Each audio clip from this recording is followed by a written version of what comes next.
Hey, this is Livia from Thrive Tank TV, and today I have the pleasure to do an interview with Evan Carmichael. Now, for those who don't know him yet, he has 1.5 million subscribers on YouTube. He's a YouTuber. He has written 2 books.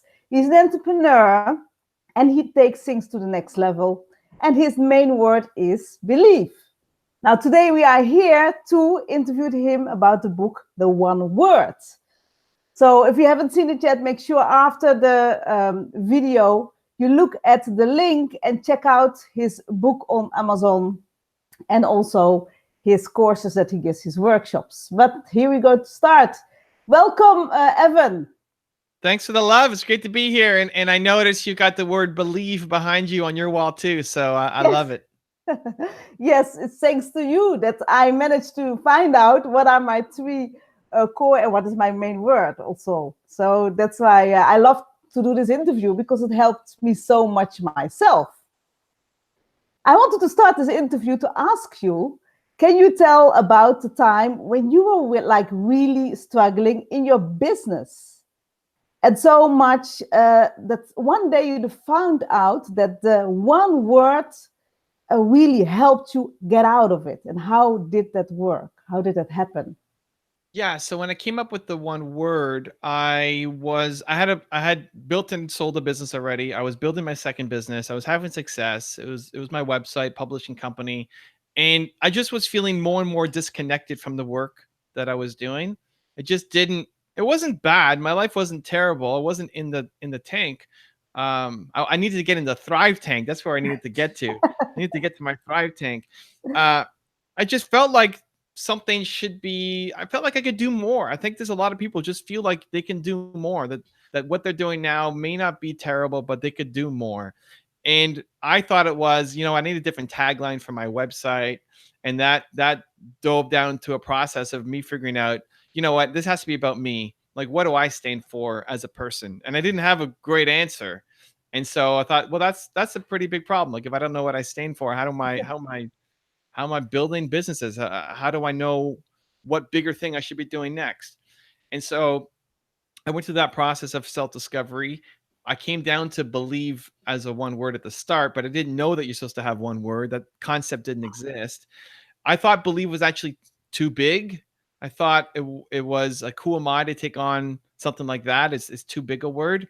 And it's funny how often we talk ourselves down from a big idea. It's not even people around us, it's ourselves. We play small ourselves. We tell ourselves we can't do big things. Yes. And then the more I looked at it, the more it just felt right. It's like, no, believe just feels right. And I need to go do this crazy thing and change my business and build it around believe. And thankfully, it worked out. And I'm super grateful for having gone through that process. Can you tell us how it helped you become one of the most well-known YouTubers today? So when you know what you stand for, that guides the direction for all your decisions in a really powerful way. So I first brought Believe to my newsletter. That became the best newsletter that I ever wrote in terms of not just being proud of the content, but it had the highest click-through rates, had the highest engagement, had the most responses. It's like, okay, this thing is working. The next thing I did was I brought it to my YouTube channel, and I was just getting started on YouTube in terms of building up momentum. My best video at that time had 100,000 views. It took a year to get there. And that's not a big video for what I would do now, but at the time, that was my best video of all time. And I was super proud of that video. And so I thought, okay, I'm going to make a video around Believe. And that video ended up getting 100,000 views in 1 month versus the other one taking a year to get there. Like, wow, this Believe thing really is strong. Like, it's really making an impact. And it's not because believe is the right word. It's just it's the right word for me. And everything that I touched that was around belief just did better than everything else. And it's because it allowed me to flow and inject my creativity just a lot more. I was speaking to who I was and what I stood for, and it resonated more with my audience. And then that now becomes the starting point for every video that we make. There has to be believe in every video. Whether I say believe or it's just the intention of believe. So as an example, believe is very positive. It's very aspirational. We don't do any negativity in the videos. So it's not the 10 stupidest things that XYZ person has ever said. Why you should hate this person or not. That's never the angle that we go down, even though in the short term that might actually get more views. I think negativity in the short term wins. Like, people want to see other people lose a lot because it makes them feel better about their life. And so for me, it's super easy. We're not showing negativity because it's not believe. So every piece of content that I make now has to have the believe message through it. And that's why we've been able to build the channel, 200 million views, 1.5 million subscribers, and still growing strong every day. So how did it help you with branding your business? Why is it necessary? That's one word for branding your business. So I think it comes in two forms. I think it starts with you. I think it gives you the clear perspective on what your brand is all about. I think a lot of times when people are coming up with a brand, they don't, they're picking something because it looks nice or it sounds good, but it's not coming from a really deep place of meaning. And the brand needs to mean something first to you. Like, you need to be proud of everything that you're creating, and it has to have a heartbeat. Everything you make has to have a heartbeat, whether that's creating content or creating a service. Like, you do coaching, you do consulting, you have to help people thrive in those sessions, or you're not going to be happy about that. And so it gives you a frame of reference for yourself first, and then that flows through everything, flows into your entire business, how you operate your company. You want to bring on people to your team who believe in similar things as you do. If you're hiring a video editor, my video editor wanted to tattoo believe on her arm before she even met me, Oh, just because she believes in the same thing. And so you want to bring people on who have the skill set, but also believe the same thing that you believe. And if you don't know what you believe, then you'll attract anybody. But if you're really specific on what you believe, then it's easy to bring people in who are on the same mission. That's an internal brand. And most people look at the external, which we can get to, but like, that's the internal brand. You need the internal compass, because if the external is one thing and the internal is something else, you're not going to be happy. You're going to feel like a fake. You're going to feel like you're always having to live up to something that you're not. The external then is what people perceive it as. When people see your content, when people see your product or yes. service, your branding, your Instagram and YouTube and all of that, what do they think? What do they feel? If it's too complicated, they won't be able to share it. People could love your stuff, but if they can't articulate it clearly to their friends and their colleagues, they're not going to share it. I think of corporations that have their 13 core values that nobody actually knows. Nobody shares it because it's too complicated. Like, if you need me to remember 5 things about you to share it, I'm not going to. It's just, even if I love you, like, I'd have to love you insanely a lot to remember those 5 things.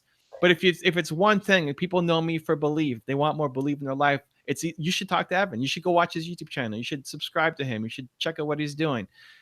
It's just easy to remember because people have busy lives. It's not that they don't want to talk about you. You're just making it too complicated. You're introducing too much friction to them. So you want to make it easy. And so using Yeah. one word makes it easy for people to talk about what you're up to. Yeah, we have to simplify everything in life, right? To get the results we want. Yeah, and there's a lot of power in simplicity. People think Yes. simplifying makes it too bland, too boring, too simple. It's like, I can't be defined in one word. No, you're overcomplicating things. Like, if you really are great at something, you should be able to explain it really simply. You should be able to make a message in 5 seconds, 30 seconds, a minute, 5 minutes, 10 minutes, an hour, a day. Like, you should be able to blow up and shrink down your message to whatever is needed for the context. If you need somebody to sit with you for half an hour to explain what your business is all about, you're going to lose. So when did you actually understand the power of your one word, that you say, like, this is right, this is the right word for me? And yeah, so it wasn't immediate. Again, I came up with believe. I thought it was too big. I thought this is ridiculous. Like, honestly, as I went through the exercise, I thought it was ridiculous. Now, I didn't have like a formal plan. I was just, I wrote the book. Nobody wrote the book. So I had to stumble my way through. But I thought, okay, I at least test it. I like testing ridiculous ideas, right? It's not like I'm gonna rebrand everything from the start around believe. I tested with my newsletter. Oh, it worked. Okay, awesome. I'm gonna test it with my YouTube channel. Oh, it worked. Amazing. And then I just kept doing new tests and new tests and new tests. So having the ridiculous idea, I think, is great, and then just finding some small way to make momentum on it and see if it works or not. And then just as I started getting results, I just tested it in more spots. So I thought, okay, how does this apply to the hiring process?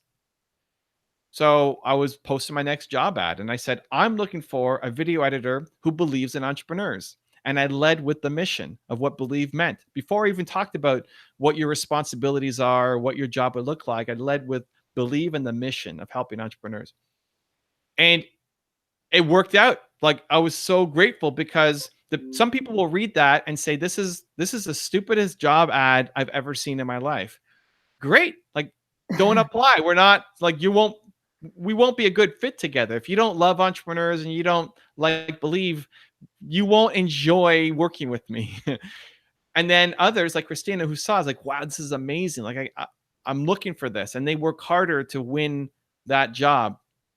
And so I was blown away by how it invades everything. So it's not just I started as, I need a slogan for my website, and it became the entire filter through which I see the world. It blew up to this big thing. And so I started finding some results myself with it. And then I thought, has anybody else done this?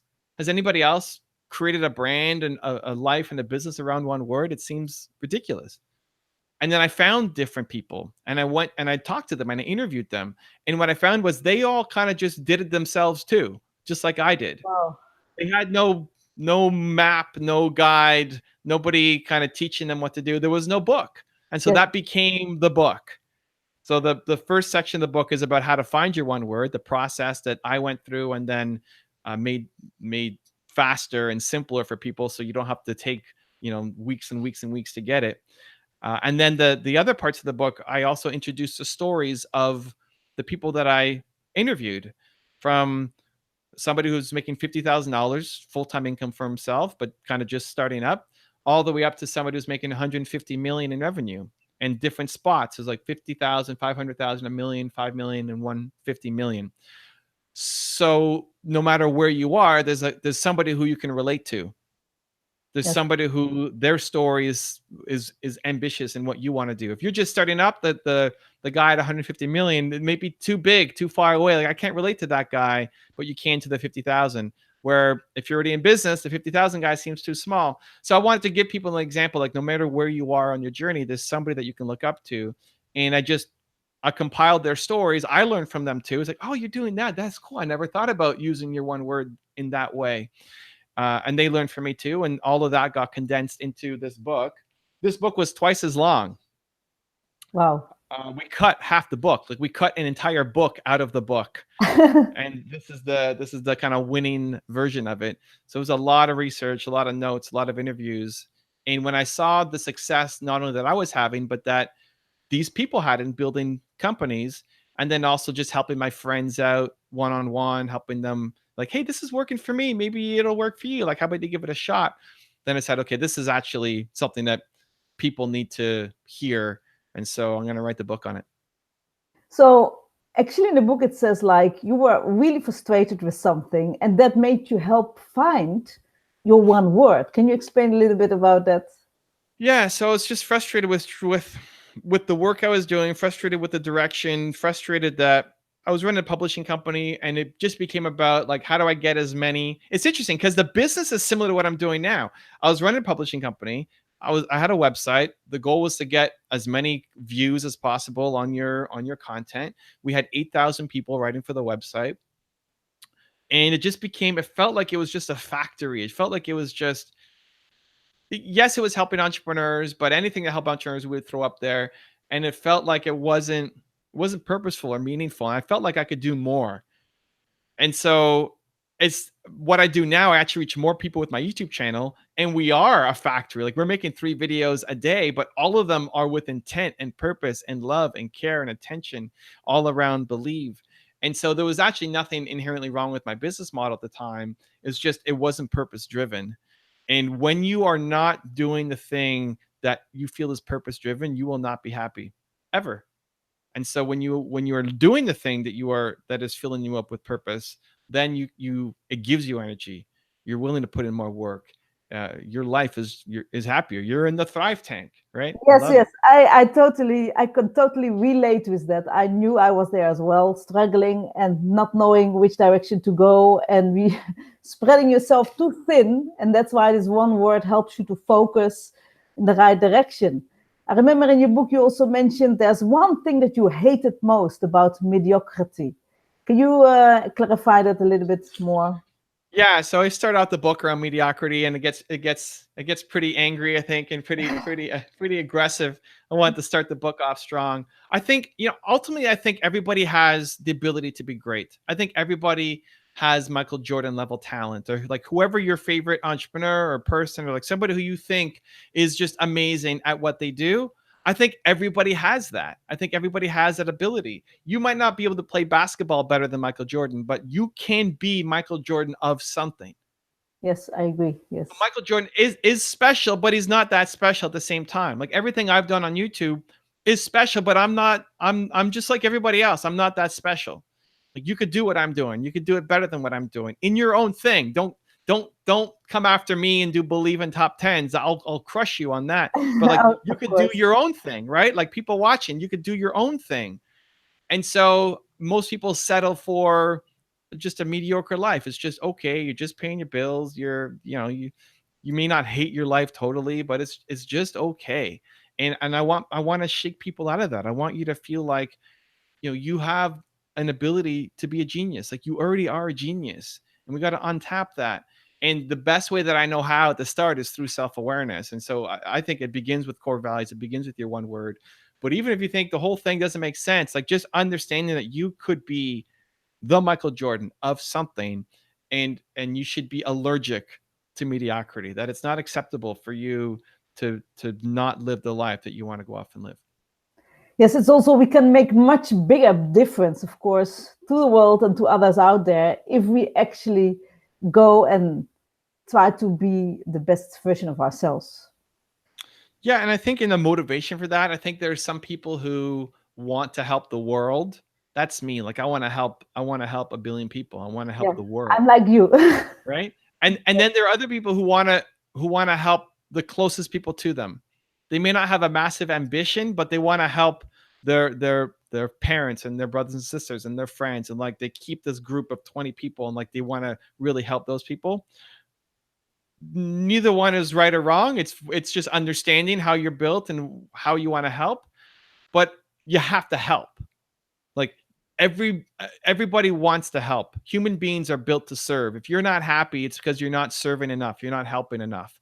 Whether that's on a big global scale or that's just the people closest to you, everybody gets it's built into us. Like 99.99% of humans is built into us. There might be that 0.01% that there's something loose, there's something a little crazy up there, but we want to serve. And if you're not happy, usually it's because you're not serving enough. Yes, yes, indeed. So, what I also liked that you actually helped uh, watching one of your favorite movies and thinking about it again helped you also find your one word. Can you tell us about that movie that you love so much that helped Yeah, you also find your I've one word? I've got it's just out of arm's reach. I've got it on my shelf behind me. There's a movie called Seabiscuit, which when I was going through the process of figuring out what I stood for, I started thinking about, okay, well, like what have I always gravitated to?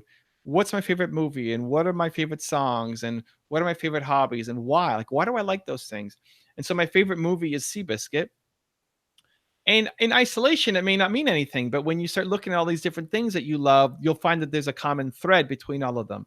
So, Seabiscuit, for those of you who may not have seen it, who are watching, it's about a racehorse, and the racehorse is a small horse that nobody thought would win, and with a jockey that's too big to be a jockey, and an owner that has no money, and a trainer that everybody's given up on, and so like all of these things that seem like there's no way that this horse is gonna win anything. Like just put it out of its misery, get rid of it.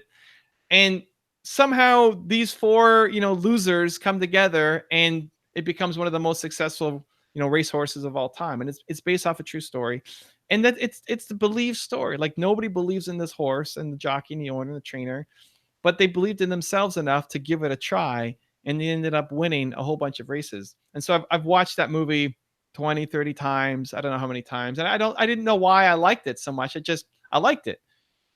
And then now I get it, right? It's believe. And Yes. so that's the whole point of the exercise, is that it gives you clarity on all the past decisions that you've made.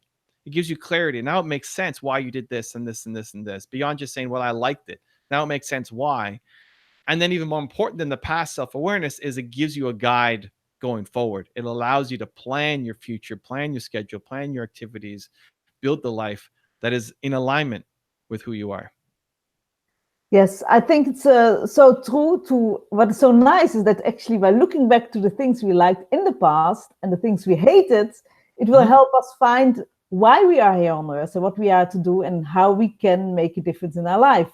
For me, finding the word thrive was like, because I hated struggling. I hated people struggling. I had been seen them all my life when I was younger. And then I saw some movies around that as well. And then in the end, beyond all expectations and defying all the odds, the people started to thrive. And that's how I discovered my word thrive, what I found so beautiful. Yeah, it's great. That was a great point of context. As I went through writing the book, I actually did not have the negative side at all. The think of what you hate. Because it's not how I'm wired. I never really think negative. I'm always super on the optimistic side. But as I started helping out entrepreneurs, a lot of them had a hard time going positive and finding what their one word was. They were constantly struggling. And so I just suggested, hey, like, okay, forget about the things that make you happy. What do you hate? Like, who do you hate? Which teacher did you hate growing up? Which friend or colleague or someone at work or classmate did you just absolutely hate? Not that they're wrong or they're a bad person. There's just something about them that you don't like. And some people find it easier to do that and think of like, this is what I like. I hate struggle. I hate struggle so much. Right. And then that's your anti word, and just go the opposite and you find thrive. And so that was because of the coaching I did, helping different entrepreneurs one-on-one and finding their one word. That was a nice little addition to the book in one of the exercises. So that if you have a hard time finding it going positive, it may even be easier to go negative to figure it out. Yes, I can totally vouch for that. Yeah, for me, it helped both to check if it's really the right word, really. Yeah. It was really good. Yeah. I also wanted to ask you, what was the reason behind you writing the book? What did you wanted the readers to get out of it? So I didn't want to write a book. I thought a book was not as helpful as it used to be. My agent wanted me to have a book. Like, you need a book to get brand deals and to build your name. Like, I don't need a book. Like, times have changed. I have a YouTube channel. I have more people watching my channel than most of these authors who have, tons of books. So like, I don't need to have a book. So I was very against books, and I have 2 books now. And that, I mean, it's also a sign for myself. It's just because I say, like, you never say fully no. I'm always open. If a book is the best thing for me to do, I'm open to it. What ended up happening as I went through the process of interviewing all these different people, I realized, you know what? I just feel like it's better to have a manual to go through than to make it videos. I had a hard time picturing the value for entrepreneurs in watching 20 or 30 different videos on it. I think they would get more from reading it and doing the exercises in the book. And so it just felt like it was just a better execution. It's like, if I want people to find their one word and I want them to start living it and applying it to their business and their life and start making money using it, I just thought the book would be as much as I didn't want to write the book, I felt the book would get a better result for entrepreneurs than videos. And so that's why I did it. So what is the impact that you wanted to have with your book? I think with any piece of content or any product that you launch, you want people to use it. You want people to get a benefit from it. I think for me, with your one word, the first part just around self-awareness, even if you only read the first section, which is helping you find your one word, there's 3 sections: core, campaign, company. Even if you just read core and you just figure out, wow, I'm about thrive. Yeah, holy cow, that makes sense. Like, everything I've done is about thrive, and I don't want to see people struggle. Just knowing that is so valuable. It's like, you can make so many important decisions, and life makes more sense just understanding what your one word is, what you stand for, your most important core value. So I hope people go through that exercise. And then if you want to build a company around it, that's section 2 and section 3. When I did a test audience, for my book. I gave it to 30 people who were friends who knew me. Half of them were entrepreneurs and half of them were not entrepreneurs. I knew it would do well in the entrepreneur community. I was curious, like, if you're not an entrepreneur, how much do you like this content? And they still found the exercise in this first section really, really valuable. And we're thanking me. It's like, okay, I think it's something, just I think people just lack self-awareness. And so having that understanding um, just sets you up for life. And so I hope people read it, spend time going through the exercises. Don't judge yourself or be too hard if you don't get it right away. Some people get it instantaneously. I took a long time, partly because I didn't have the book to guide me, but it's okay. Like, it doesn't have to, you don't have to get it right away. It can take a little bit of time. It's, I think, one of the most important exercises you're ever going to do in your life. And so, listen, if it takes 2 weeks to get it, it's okay. You got the rest of your life to apply it and live it. So, what is the most important lesson that you got from writing the book? Um, the most important lesson I got from writing the book probably is that different formats work. Some people love books, some people love videos. Even within the book, only less than half the books are book sales are actually physical books. More than half are the audio version and the ebook Kindle version. And when they asked me to go and do an audio version of it, I said, absolutely, I'm happy to do it. Like, I want to read it. I really, I don't like it when, I would get an audio book from somebody and it's not the author, it's some actor doing it. I think a lot of authors get lazy and they don't want to read their own book. I didn't like that. So if there's an audio version, I'm 100%, like, they paid me to do it, but I would do it for free. Like, nobody's reading my book. It's me. It's got to be me. And that was 3 full days, I think, of recording. And so just understanding that, listen, that, like, that worked. Like, people consume content in different ways, and that was the experiment. The experiment was, I think it works better as a book than a video. And I didn't know if that was true or not. It was another ridiculous idea. Let's try it and see what works. And it did work. And so it gave me the confidence to write the second book, and also then, expand into other paths, other avenues. Because I think as entrepreneurs, you need to constantly be creating, constantly be evolving. When you get stuck in the same routine and same habits and it becomes boring. Like, a lot of entrepreneurs Yes, yes. essentially just buy themselves a job. It was exciting at the start because it's all fresh and new, but then you're just doing the same thing every day. And so if you want to thrive, right, you have to be doing a little bit of something new consistently, because that's where the spark, that's where the entrepreneurialness comes out. And so having the courage to go and test out a ridiculous idea, knowing that most of them won't work, and that's okay. Just to test alone was worth it. And every now and then, some of them will hit. Yes, I totally agree with that. We always have to continue growing and learning and striving to thrive. And also, what I wanted to ask you is, what is one reason why people should absolutely buy your book? Um, so it's interesting. So I never really get into pitch mode for the book, but maybe I should. I think if you feel like there's something more, if you feel like there's another gear that you haven't reached yet, I think it's a valuable exercise to go through. Um, you don't have to be in the dumps, feeling like life is over and you suck. But if you know that you're capable of more than what you're doing right now, I think it'll really help you. It's I don't know, $16 on Amazon or something. It's a pretty affordable test to go through, and if you actually commit to doing the exercises, I think it could be life changing for you.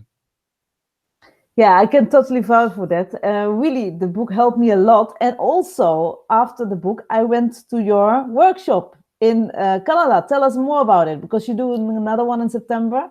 Yeah, we have one coming up in 2 weeks. 2 weeks yesterday. It's crazy. It's sold out, which is great. The first one was sold out.